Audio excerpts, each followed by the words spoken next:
I am Rachel, a part-time housewife in my late 20s. My husband, Tony, and I don't have children yet because I'm currently the deputy leader of an important project, and taking time off for a baby isn't an option for me. Additionally, Tony is also handling a significant work project, so we decided to wait until things settle down before starting a family. However, our peaceful life was shattered by an unexpected event. One night, Tony came home later than usual. He immediately undressed his suit and shirt, leaving them on the floor, and headed straight to the shower. Thinking it can't be helped, I picked up his suit, and a piece of paper fell out. Out of curiosity, I looked at it, and what I saw left me speechless with shock and anger. It seemed to be some sort of note that read, "I'll be waiting on the rooftop during lunch break. Let's make sure no one finds out about our affair." Although I wanted to confront Tony immediately, I decided to stay calm and put the note back in his pocket, thinking there might be more evidence to uncover. Little did I know that this small infidelity would lead to a major upheaval involving our entire family. After discovering Tony's affair, I did my own investigation. Hiring a private detective was too expensive for my current salary, so I gathered evidence myself. Eventually, I identified the mistress. Her name was Kathy, a 24-year-old recently hired as Tony's direct subordinate. Tony was her mentor, and their affair had been going on for several months. Despite Tony wearing his wedding ring and Kathy being aware of our marriage, they continued their illicit relationship. Unaware that I was collecting evidence of his infidelity, Tony nonchalantly praised my cooking at dinner, saying, "Rachel, your cooking is the best in the world." I forced a smile, knowing that revealing my investigation too soon would ruin all my efforts. Sometime later, my brother called me with surprising news. He said, "I want to introduce you to the woman I want to marry." My brother, in his early 30s and a section manager at a major company, had always been extremely busy, and I thought he might never marry. He planned a family dinner to introduce his fiancée and invited both Tony and me. Since Tony's company was a subcontractor for my brother's company, Tony agreed to attend, likely out of a sense of obligation. Though I was reluctant to introduce my philandering husband to my brother's future in-laws, I understood the timing and circumstances left me no choice. However, a few days later, Tony began acting unusually kind to me. He started bringing home my favorite desserts and sharing funny stories from work. This made me wonder if there was a chance to rebuild our relationship if Tony confessed and ended his affair completely. Although I had caught them together several times, their interactions were limited to meals and light physical contact, with no signs of a physical relationship yet. I hoped Tony had realized his mistake and stopped the affair, especially with my brother's important dinner approaching. I wanted to clear the air before the event. I waited for Tony to take the initiative, but aside from his increased kindness, he didn't mention anything. Recently, he hadn't gone out drinking and spent his weekends at home. We even went on a short day trip and enjoyed a high-end dinner together, making me let my guard down. However, my trust in my husband completely crumbled due to a certain incident. One evening, I went out for drinks with a friend. As we chatted over drinks and snacks, I confided in her about Tony's recent change and my thoughts of rebuilding our relationship. I asked, "He's been acting better lately, and I'm thinking of talking things through and rebuilding our marriage. What do you think?" My friend's eyes widened as she stared at something behind me. I followed her gaze and saw Tony, happily feeding his affair partner, Kathy, at a nearby table. The shock left me speechless. In this small town, rumors travel fast. My friend worked in the HR department at Tony's company and had heard whispers about their affair.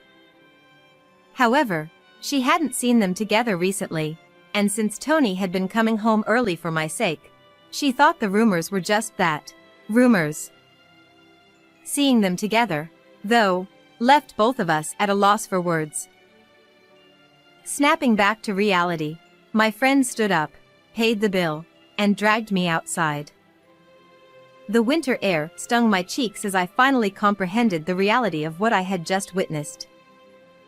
My friend's concerned words faded into the background as the image of Tony and Kathy lingered in my mind. She said, "You mentioned Tony's been acting nice lately, like taking you on trips and dinners. Given that and the fact they haven't been seen together at work recently, maybe he knew you were onto him?" I had been discreet in my investigations, and I hadn't confronted Tony about anything yet. The uncertainty of their actions made me incredibly anxious. My friend pulled me into a narrow alley as Tony and Kathy exited the bar, arm in arm, heading to Tony's car. My friend and I followed them, feeling a sense of dread as I recognized the route to our house. Tony pulled out his phone, operated it, and immediately, my phone buzzed. It was a message from Tony asking, "When will you be home tonight?" It was clear he was ensuring they wouldn't be caught. I replied, "I'll be home around 2 a.m., a lie to gather more evidence." Seeing my reply, Tony told Kathy, Rachel won't be back until 2, so we can relax. and they entered our home together. The sight made me nauseous, and I collapsed, barely held up by my friend. The thought of Kathy entering my home was unbearable. My friend encouraged me, saying, "This is hard, but we need irrefutable evidence to confront them. Stay strong." 2 weeks later, the day of the family dinner arrived. After that night, I took paid leave from work and investigated Tony and Kathy thoroughly. Additionally, for the difficult task of tailing him alone, I hired a detective. That friend from back then turned out to be the daughter of a company president. She said, "I'll help for Rachel's sake." and introduced me to a detective she knew. As a result, I was able to hire the detective at a very reasonable rate, and now it's time to make the two of them face reality. In fact, this dinner gathering is the stage for that. Why, you ask? You will soon find out. When I dramatically opened the door to the private room, I saw Tony and Kathy turn pale. Kathy, who was supposed to be my brother's fiancée, stared at me in shock. "Nice to meet you, Kathy. I'm a wife of Tony, your affair partner," I said with a forced smile. The atmosphere froze. Kathy stammered. What? Why are you? You've got the wrong idea. If that's the case, it's rude. Her feigned ignorance snapped my patience. I thought, all right then, I see you're ready. I won't hold back anymore.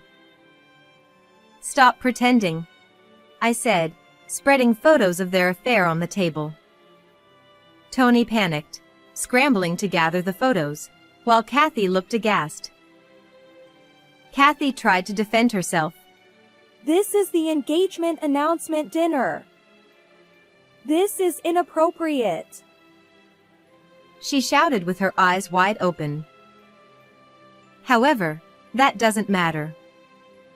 Thanks to the detective's investigation, I knew that this woman, despite being engaged to my brother, was continuing an affair with my husband and deceiving my brother as well. I countered. What's truly inappropriate is deceiving my brother and continuing an affair with my husband. At my words, Kathy fell silent. I continued. You've had affairs with married men before, right? And at that moment, you pretended to be unaware, playing the victim to avoid compensation and shifting all the blame onto the man. Isn't that right? Kathy's expression showed she realized how much I knew. By hiring a detective, it's easy to find out such things. This time, in case I found out, she probably planned to pretend she didn't know anything and escape from paying compensation by putting on a crying act. I turned to Tony, who was trembling, and said, "You only acted nice to me because Kathy suggested it, didn't you?" Tony, teary-eyed, denied it. No, Rachel, I only want you. It was a mistake. The relationship with her is over already. I was just enjoying the first few days. Please believe me. I sighed, placing more damning photos on the table, evidence of their affair in our home. My parents were stunned, Tony was frantic, and Kathy turned red, trying to hide the photos. Stop this. Kathy pleaded. Of course, I don't want to see these kinds of photos either, and I certainly don't appreciate being labeled as a cheated-on wife. Nevertheless, my friend advised me that I needed to be bold to punish these two. Kathy glared at me with tears in her eyes, trembling. Despicable. You're not the person I thought you were. This is way too much. She grabbed my collar and said that, so I shook it off. You would escape again if I didn't expose you. Like last time. I heard you got away last time by pretending to have a hysterical fit. No, it's not. That was... At that moment, a loud slap echoed as Kathy's mother struck her face. In front of me, her mother slapped her across the cheek, and I saw Kathy freeze with a frantic look on her face. What have you done? Apologize to Rachel. She demanded, but Kathy resisted.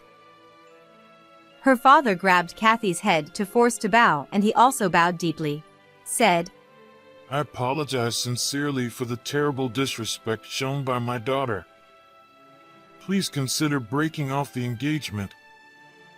I assure you that we will properly compensate Rachel, including returning the engagement ring and providing her with compensation. I am truly sorry. As her parents bowed their heads in tears before us, she murmured in a voice as faint as a mosquito's, Why am I being blamed? In the end, today's meeting was interrupted, and it was decided to reschedule for another day to continue discussions. As we were leaving, seemingly indifferent now, Kathy revealed her true nature. What's the deal here?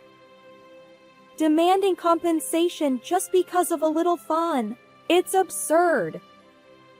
I can't forgive tearing apart our love like this. She shouted wildly while our parents desperately tried to restrain her, drawing curious glances from passers-by. Oh, what an embarrassment she is, I thought to myself. Then, my brother stepped forward calmly. Someone who can cheat so boldly isn't fit for marriage. Especially not someone who lays a hand on my sister's husband. And Tony, you better think about your position carefully. After saying that to Kathy, he also directed a cold gaze toward my husband. Tony, shaking, apologized weakly, I'm so sorry. tears streaming down his face. Shortly thereafter, a meeting was arranged to discuss the broken engagement, our divorce, and the settlement for damages. After being thoroughly scolded by her parents, Kathy was completely subdued and silent. I stated, in our settlement, Tony will pay me alimony and we will divorce. You will also need to pay me damages. Kathy remained silent, but her parents responded, We will make sure our daughter pays. showing their willingness to comply. Although this should have been the end, I had something more to say. I contacted the wife of the previous victim you deceived and avoided paying damages to. She was furious when she learned the truth and plans to reissue her claim for damages. Kathy lifted her head and croaked. No, that can't be. That was supposed to be over. I replied coldly. You think it's over? You and Tony have no idea how deeply your actions have scarred others. Tony, who had been listening quietly, muttered. I'm sorry. Kathy, realizing the truth in my words, looked visibly distressed. In such a small town, having multiple affairs is quite bold. Regardless, you will pay the damages in full, I said, turning to leave. My family followed me without a word. I glanced back briefly to see Kathy's parents bowing deeply and Tony and Kathy staring in shock. Money alone couldn't resolve everything, but this was the best outcome. I took everything I could from Tony through alimony and asset division and divorced him.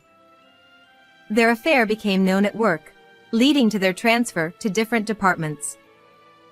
However, the fact of the affair remains unchanged, and since it had already been rumored before, embellishments like apparently she was pregnant or apparently he was seeing 2 other people spread. Because of this, the 2 lost their place and reportedly resigned.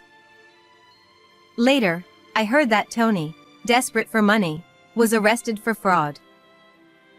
Then, by chance, I happened to see the woman desperately working as a cashier at a supermarket.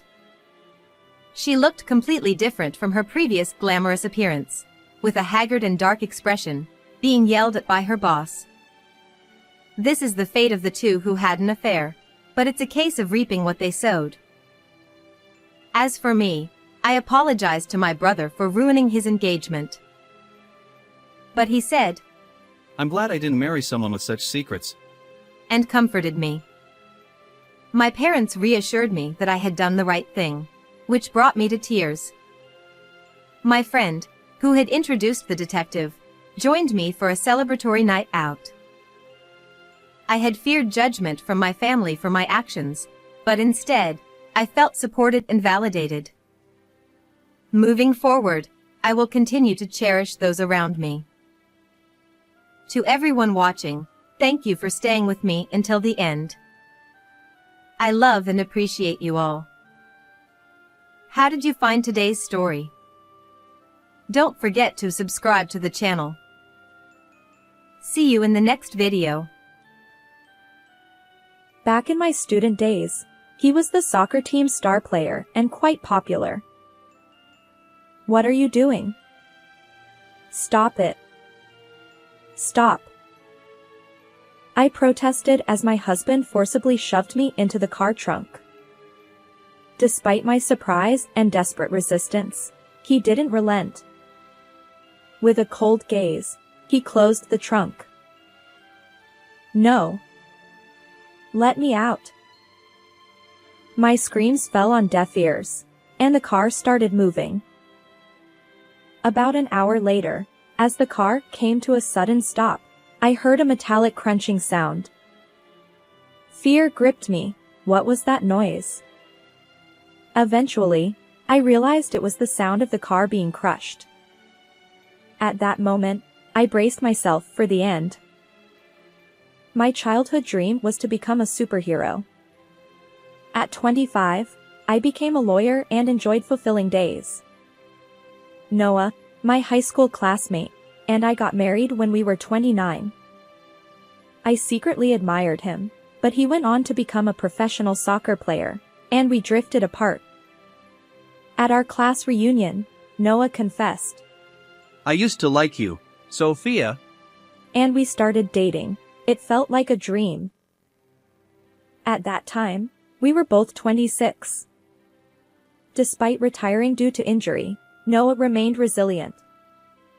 He and his friend Michael, who was also from the same pro team, organized soccer workshops for kids all over the country.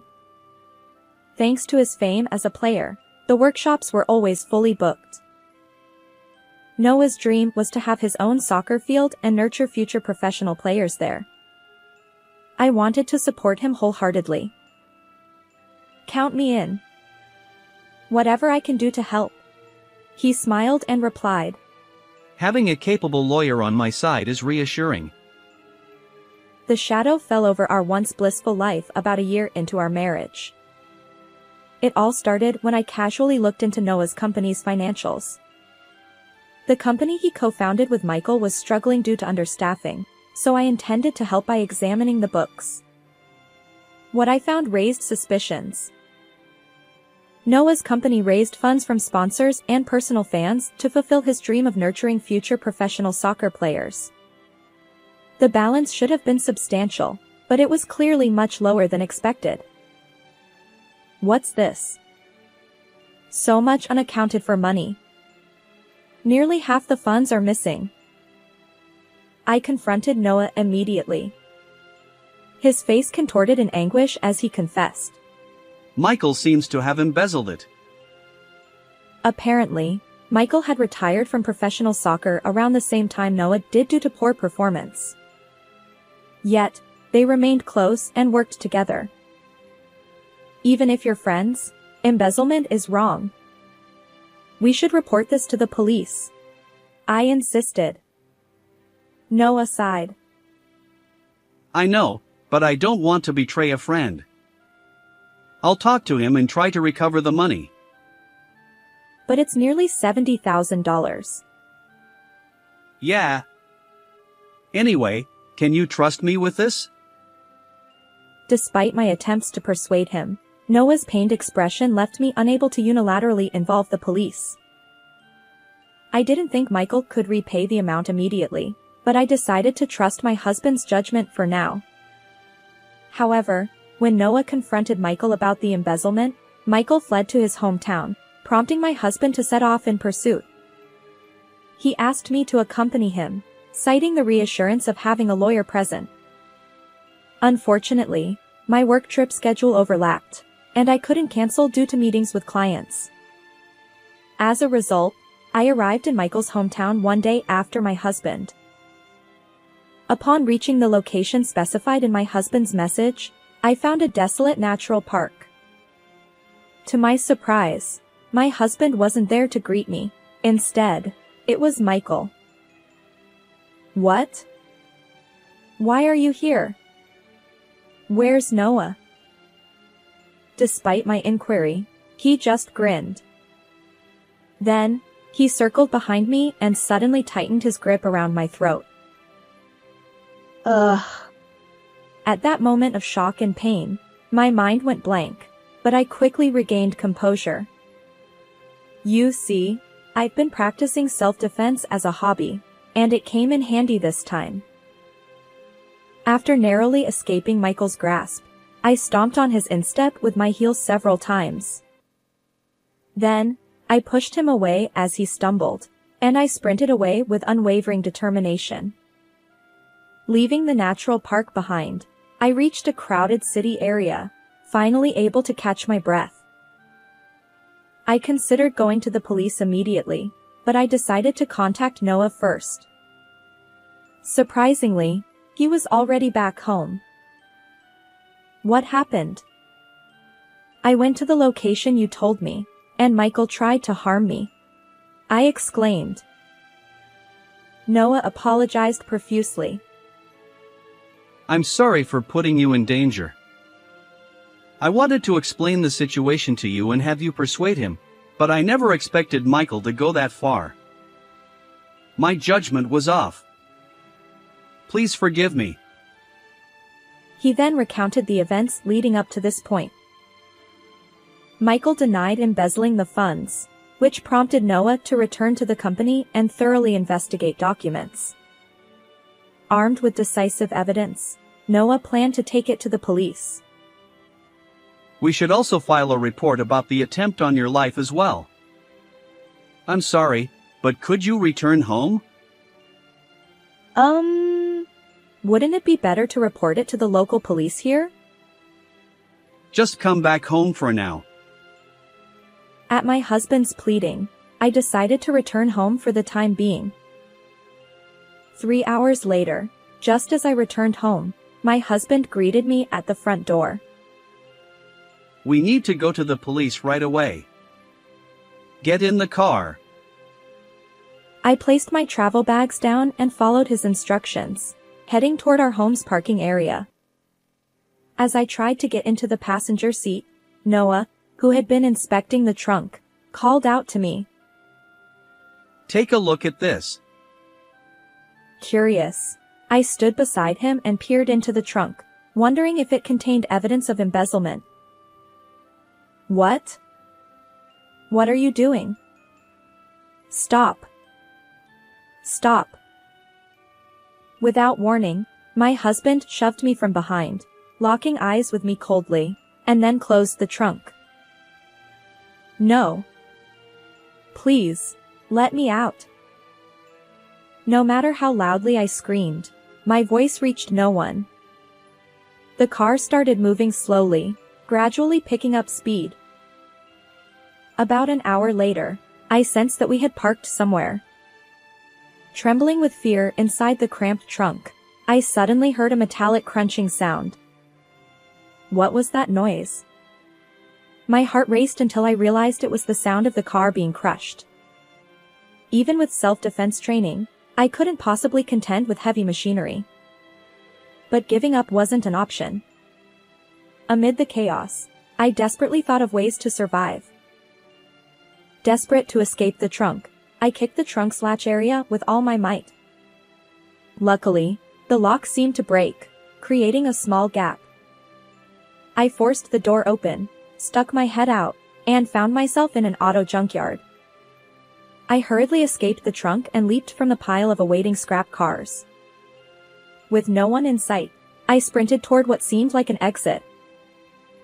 As I considered seeking help from the police, I noticed Michael talking on his phone. Concealing myself in the shadows, I eavesdropped on his conversation. He casually mentioned, I confirmed the car got crushed. She's gone now.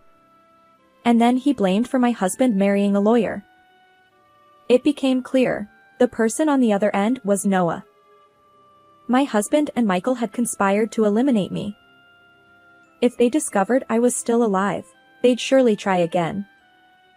Before heading to the police, I needed to avoid their clutches. For now, I had to hide. Despite my fear, I felt a stronger desire to expose the truth. After all, I was a lawyer. A childhood dream of becoming a champion of justice had driven me.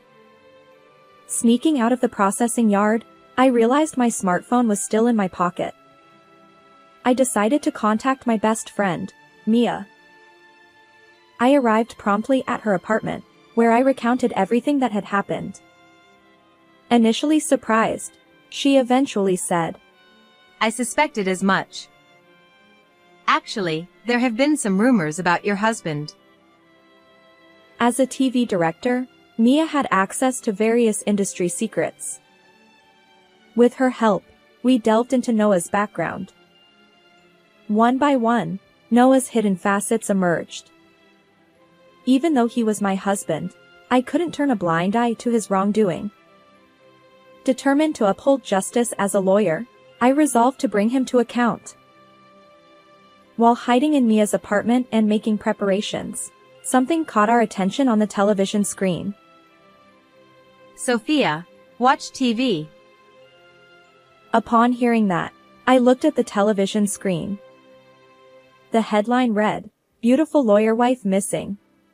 My husband appeared, looking worn and tearful, pleading for information. My wife left for work and hasn't returned. Her phone is off. Please provide any information you have. Mia, with a sarcastic tone, remarked, Quite the actor. Your husband, Sophia. It infuriated me. How could he feign concern after attempting to take my life? His tearful performance continued daily on TV, not only appealing for information but also promising to create a soccer school in my honor when I returned. His hypocrisy knew no bounds. And so, about a month later, while hiding in Mia's apartment, Noah appeared as a guest on a daytime live broadcast program. I believe my wife will return. And for when she does, I want to make the soccer school a reality. As usual, he appealed for information about my whereabouts and continued to promote his dream. But just as his comment ended, the show's host exclaimed, Now, introducing a surprise guest. Noah, caught off guard, looked surprised. Spotlights illuminated the studio entrance curtain, and I signaled a victory pose to Mia before stepping out from behind the curtain. The moment Noah saw me, his expression twisted in shock.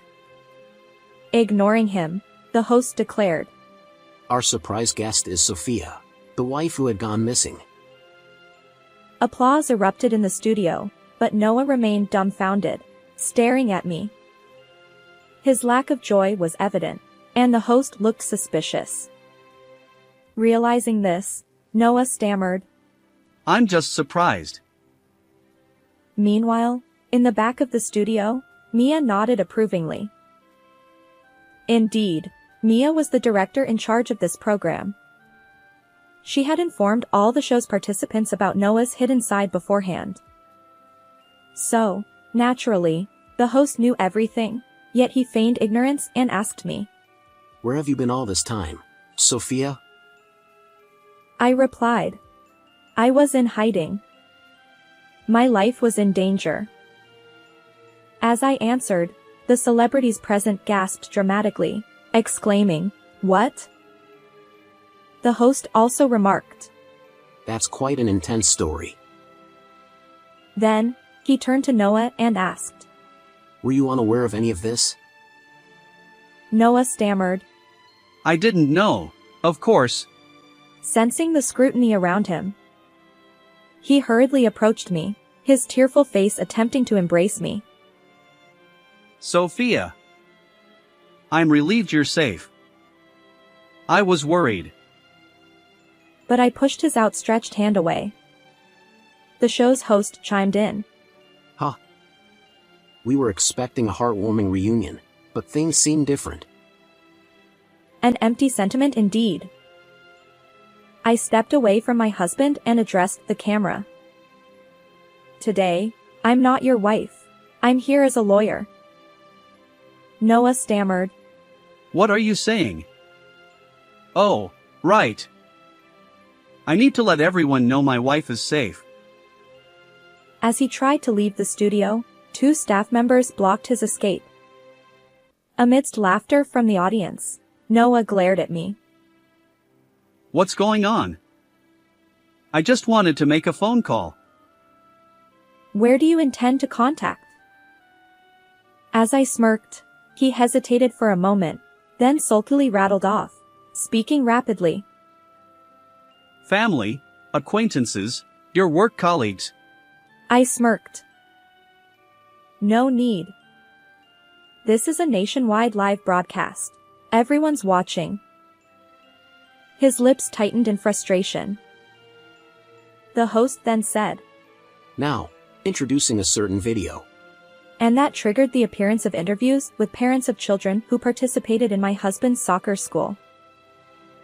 First, a woman who appeared to be a mother stepped forward, tearfully recounting, I was pressured into an inappropriate relationship by being promised that my child would become a regular player. Next, a man who seemed to be a father appeared. He claimed that he was asked for a large sum of money to recommend his child to a famous club team, but the promise was never fulfilled. His anger trembled in his voice. No, this is all fabricated. It's a lie. As 2 staff members held him, my husband shouted, once again becoming the studio's laughingstock. It's not a lie. Although their faces and voices are concealed in this footage, they've promised to testify with their real names when we report you to the police. I asserted firmly, and the host nodded, emphasizing. So, this amounts to fraud, right?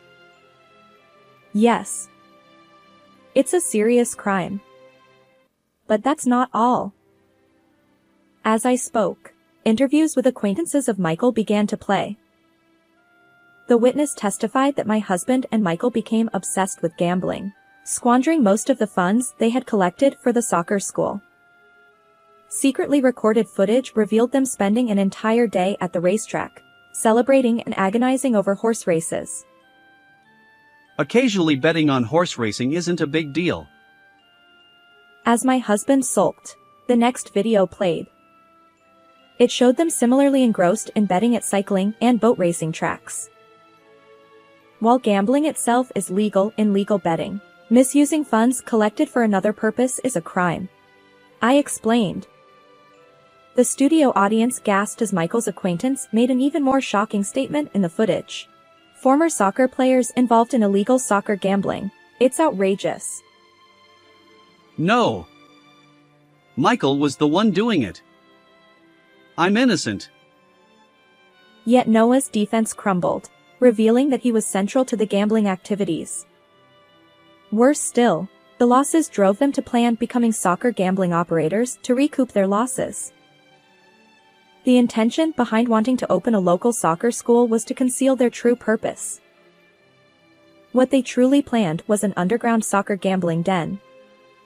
By running a children's soccer school during the day, they aimed to deceive everyone. I declared.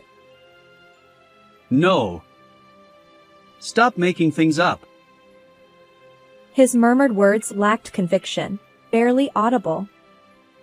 But I pressed on, unwavering, ready for my final move. Cameras are everywhere these days. Committing a crime isn't so easy. I declared. The final footage showed my husband at an auto junkyard, arranging the disposal of our car. Later, when the footage showed me crawling out of the trunk just as the scrap machine threatened to crush it, the entire studio erupted in surprise. Michael's figure, making a call near the entrance, confirmed their joint effort to eliminate me.